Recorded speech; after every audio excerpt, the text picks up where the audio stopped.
ರಾಜ್ಯವ್ಯಾಪಿ ಕರ್ತವ್ಯ ನಿರ್ವಹಿಸುತ್ತಿರುವಂತಹ ಎಲ್ಲ ನನ್ನ ನೌಕರ ಅಣ್ಣ ತಮ್ಮಂದಿರುಗಳ ಮಾಹಿತಿಗಾಗಿ ಇದು ಆಗ್ತಿರೋದು. ಮೊದಲು ನನ್ನ ನಮಸ್ತೆ. ಎಲ್ಲ ಇಲಾಖೆಯಲ್ಲಿ ದುಡಿತಿರುವಂತಹ ಎಲ್ಲ ನನ್ನ ನೌಕರರುಗಳಿಗೂ ನಮಸ್ತೆ.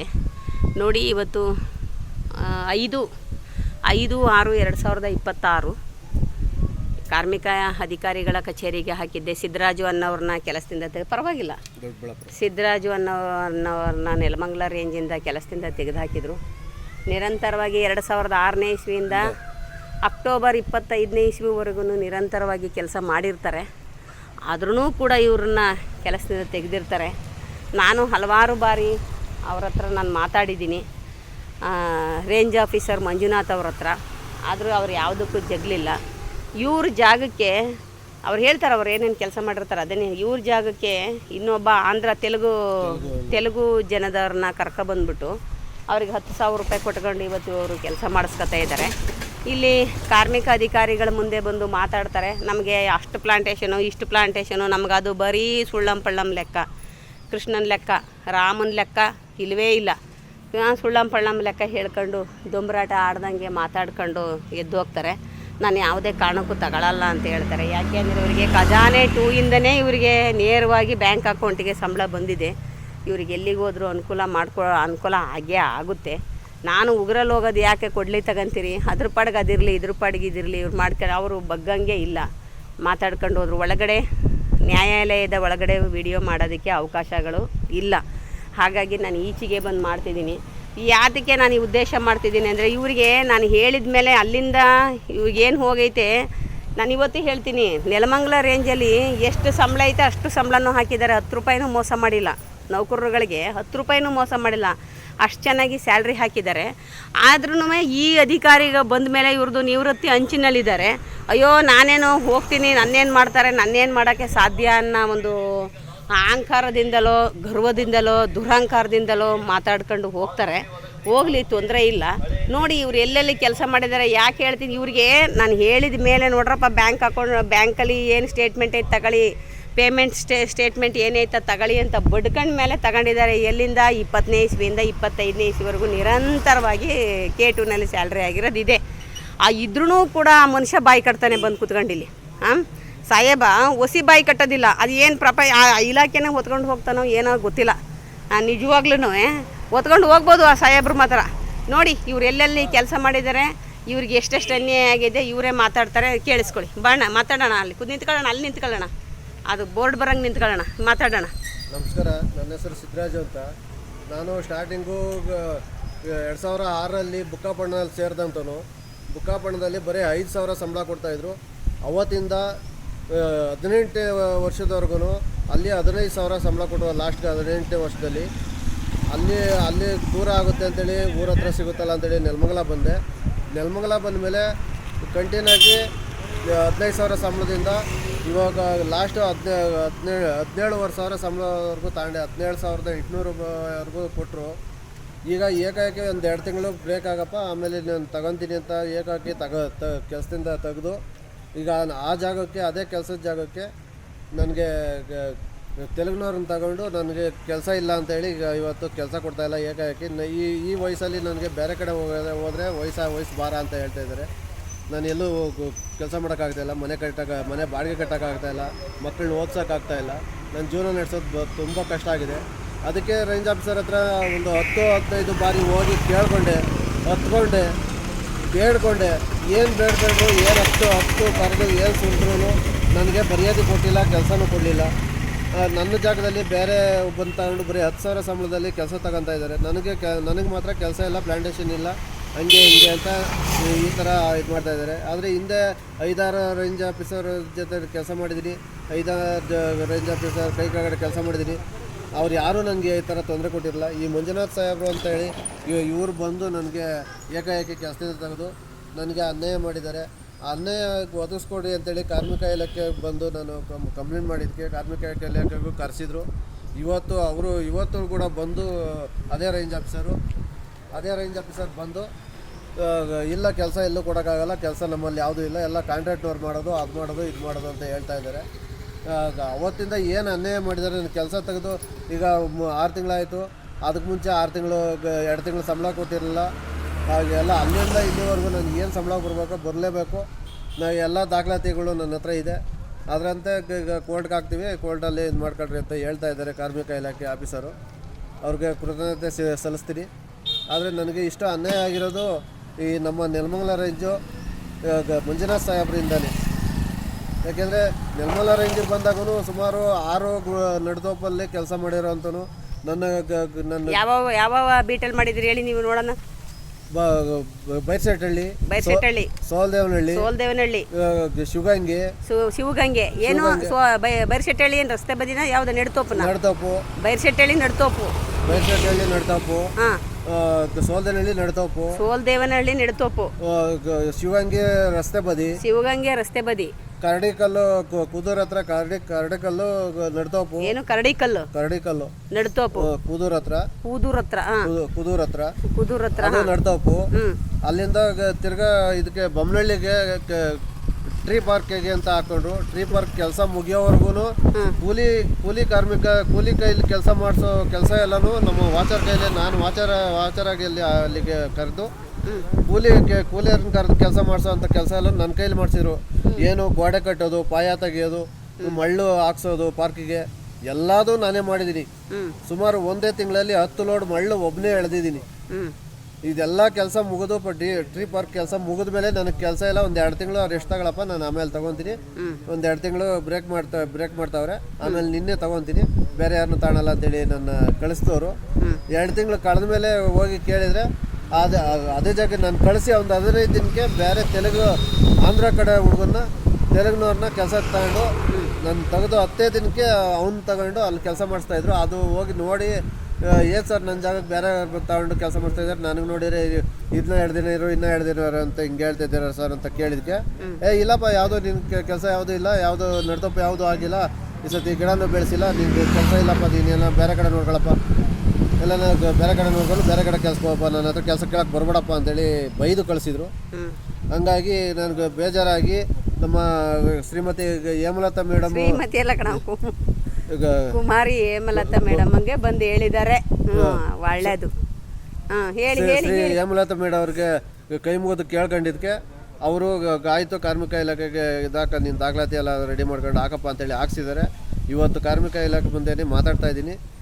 ಕಾರ್ಮಿಕ ಇಲಾಖೆ ಅಧಿಕಾರಿನೂ ನನಗೆ ನ್ಯಾಯ ದೊರಕಿಸ್ಕೊಡ್ತೀವಿ ಅಂತ ಹೇಳಿದ್ದಾರೆ. ಇದರಂತೆ ಮುಂದೆ ಏನಾಗುತ್ತೆ, ನಿಮ್ಮ ಹತ್ರ ದಾಖಲೆ ಇರೋ ಹೊತ್ತಿಗೆ ಅವ್ರು ಹೇಳಿದ್ದು ನಿಮಗೆ ಸಂಬಳ ಆಗಿರೋ ಹೊತ್ತಿಗೆ ನೀವು ಹಿಂದೆಲ್ಲ ತಗೋಬೇಕಿತ್ತು. ನಾನು ಏನಕ್ಕೆ ಇದು ವಿಡಿಯೋ ಮಾಡಿ ಹಾಕ್ತಿದ್ದೀನಿ ಅಂದ್ರೆ ನೌಕರರುಗಳೇ, ಅಣ್ಣತಮ್ಮರುಗಳೇ, ನೀವು ಕೂಡ ಇದೇ ತರ ದಾಖಲೆಗಳನ್ನ ರೆಡಿ ಮಾಡ್ಕೊಳ್ಳಿ. ದಾಖಲೆ ಅಂದ್ರೆ ಏನಿಲ್ಲ, ಇವರು ಬ್ಯಾಂಕ್ ಸ್ಟೇಟ್ಮೆಂಟ್ ತಗೊಂಡಿದ್ದಾರೆ ಅಷ್ಟೇ. ಅದು ಕೆಲವು ಹೋಗಿದ್ದಾವೆ ಅಲ್ವಾ, ಕೆಲವು ಹೋಗಿದ್ದಾವೆ. 1 ವರ್ಷ ನೋಡಿ, ಪ್ರತಿಯೊಬ್ಬರಿಗೂ ಹೇಳ್ತೀನಿ, ನೀವು ಯಾವ ಲೀಡ್ರ್ ಹತ್ರನೂ ಹೋಗಬೇಕಾಗಿಲ್ಲ, ಎಲ್ಲೂ ಹೋಗಬೇಕಾಗಿಲ್ಲ. ಏಪ್ರಿಲ್ 1 ಟು ಮಾರ್ಚ್ 31 ನಿಮ್ಗೆ ಏನು ಸ್ಯಾಲ್ರಿ ಆಗ್ತಾರೆ 1 ವರ್ಷದ ಬ್ಯಾಂಕಲ್ಲಿ ಸ್ಟೇಟ್ಮೆಂಟ್ ಕೊಡ್ತಾರೆ.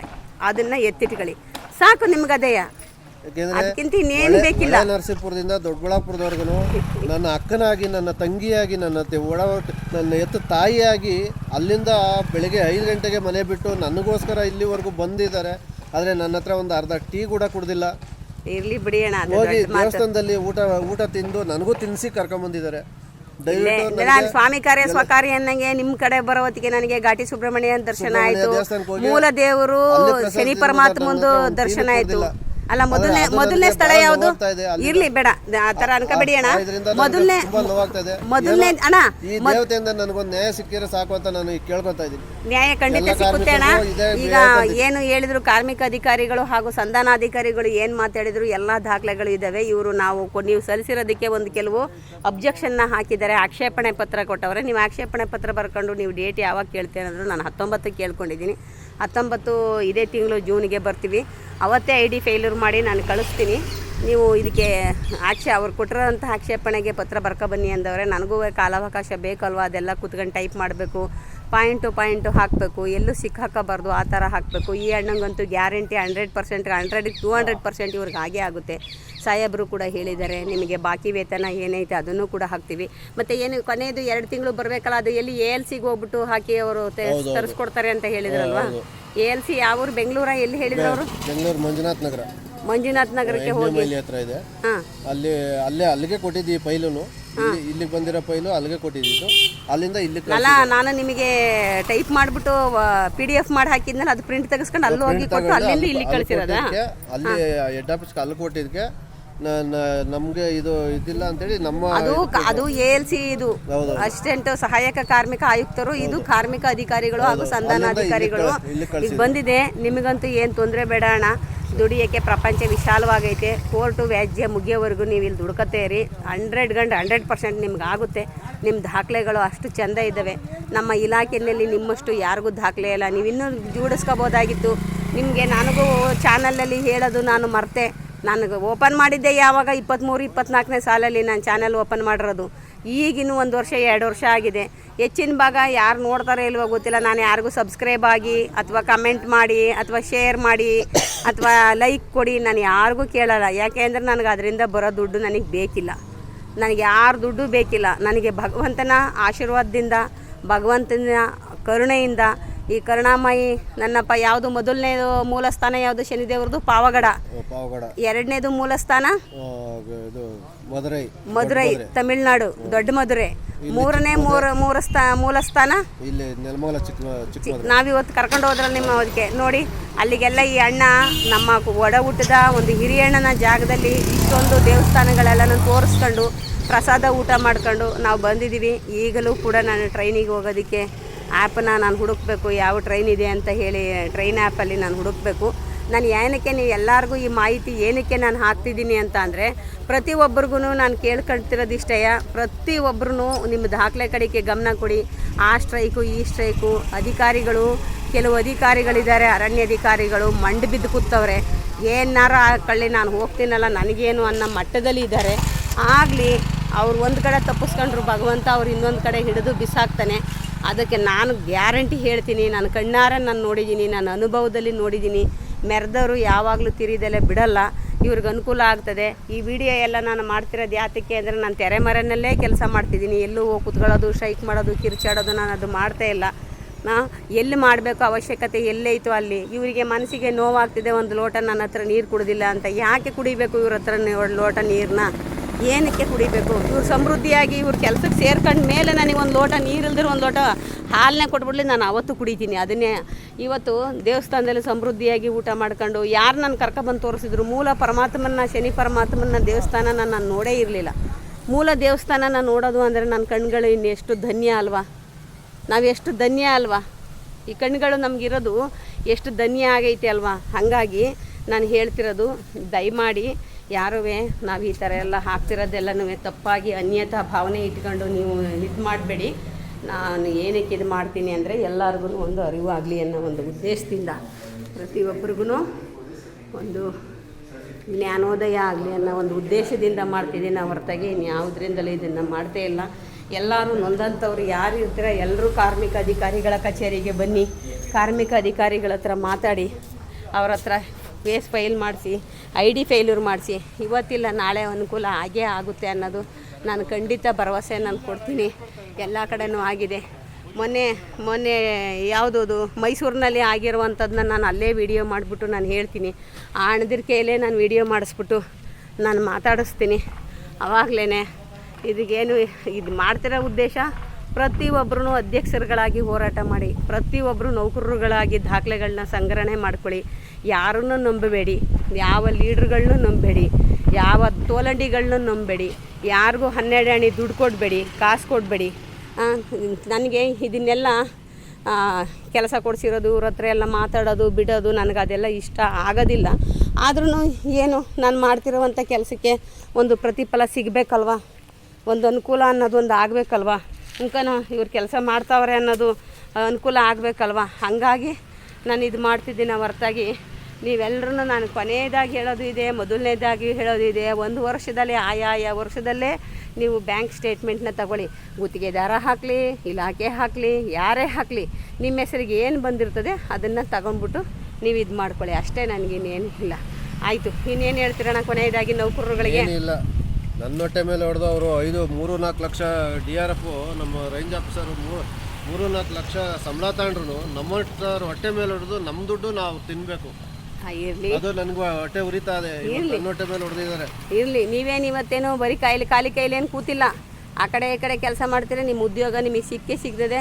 ಬುದ್ಧಿವಂತರಾಗಿ ನೀವು ತಗೊಂಡಿದ್ದೀರ. ರಾಷ್ಟ್ರವಾದದಿಂದ ಈ ರಾಜ್ಯವ್ಯಾಪಿಯಾಗಿ ಕೆಲಸ ಮಾಡ್ತಾ ಇದ್ದೀರಾ. ನೀವು ನಿಮ್ಮ ಕಷ್ಟಕ್ಕೆ ಇದು ನಮ್ಮದು ಒಂದು ಪ್ರತಿಫಲ ಅಂತ ನೀವು ಅಲ್ಲಿಂದ ಇಲ್ಲಿಗೆ ಬಂದು ನಮಗೆ ಕೊಡ್ತಾ ಇದ್ದೀರಾ, ನನಗೆ ಸಪೋರ್ಟ್ ಕೊಡ್ತಾ ಇದ್ದೀರಾ. ನಿಮಗೂ ಧನ್ಯವಾದಗಳು. ಥ್ಯಾಂಕ್ ಯು ಅಣ್ಣ, ಥ್ಯಾಂಕ್ ಯು ಅಣ್ಣ. ನಮಸ್ತೆ ಅಣ್ಣ. ನಾನು ನಿಮ್ಮೊಬ್ಬರಿಗೆ ಅಂತಲ್ಲ, ಎಲ್ಲ ನನ್ನ ರಾಜ್ಯವ್ಯಾಪಿ ನೌಕರರುಗಳು ನನ್ನ ವೈಯಕ್ತಿಕವಾಗಿ ಯಾರು ಕರೀತಾರೆ, ಯಾರು ನಾನು ಕಷ್ಟದಲ್ಲಿದ್ದೀನಿ, ಯಾರು ದೇಹಿ ಅಂತ ಬರ್ತಾರೆ, ನನ್ನಲ್ಲಿ ಏನೈತೆ ಒಂದು ಲೋಟ ನೀರು ಕೊಡೋ ಜವಾಬ್ದಾರಿ ನಂದು. ಎಲ್ಲಿಗೆ ಬೇಕಾದ್ರೂ ನಾನು ದಣದು ಧಾವಿಸಿ ಬರ್ತೀನಿ. ನೀವು ನಿಮ್ಮ ಕುಟುಂಬ ಯಾವತ್ತೂ ಸುಖವಾಗಿರಿ ಅಂತ ನಾನು ಹಾರೈಸ್ತೀನಿ. ಪ್ರತಿಯೊಬ್ಬ ಒಂದು ಡ್ರೈವರ್ ಹುದ್ದೆನಲ್ಲಿ ಇರ್ಬೋದು, ಕಂಪ್ಯೂಟರ್ ಆಪ್ರೇಟರ್ ಹುದ್ದೆನಲ್ಲಿ ಇರ್ಬೋದು, ಕ್ಲರ್ಕ್ ಪೋಸ್ಟ್ ಗುಮಾಸ್ತಗಿರಿ ಹುದ್ದೆನಲ್ಲಿ ಇರ್ಬೋದು, ಕಚೇರಿ ಸೇವಕರು ಹುದ್ದೆನಲ್ಲಿ ಇರ್ಬೋದು, ನೆಡತೋಪು ಕಾವಲುಗಾರರು ಹುದ್ದೆನಲ್ಲಿ ಇರ್ಬೋದು, ಕ್ಯಾಂಪ್ ವಾಚರ್ಗಳಿರ್ಬೋದು, ಯಾರು ದಿನಗೂಲಿಯಿಂದ PCP ಆಗಿ PCPಯಿಂದ ಪ್ರಸ್ತುತ ಹೊರಗುತ್ತಿಗೆ ಅಡಿಯಲ್ಲಿ ಅಮಾಯಕ ನೌಕರರಾಗಿ ದುಡಿತಿದ್ದೀರ, ಎಲ್ಲರೂ ಕೂಡ ನನ್ನ ಒಡ ಹುಟ್ಟಿದ ಅಣ್ಣ ತಮ್ಮಂದಿರ ಥರನೇ ನಾನು ಟ್ರೀಟ್ ಮಾಡೋದು. ಎಲ್ಲರೂ ನಾನು ಪ್ರೀತಿಸ್ತೀನಿ, ಗೌರವಿಸ್ತೀನಿ, ಆರಾಧಿಸ್ತೀನಿ. ನಾನು ಅಣ್ಣ ತಮ್ಮದಿರ ಥರ ಟ್ರೀಟ್ ಮಾಡ್ತೀನಿ. ನಿಮ್ಮೆಲ್ರಿಗೂ ಒಳ್ಳೆಯದಾಗಲಿ. ಧನ್ಯವಾದಗಳು. Thank you so much. ನಮಸ್ತೆ.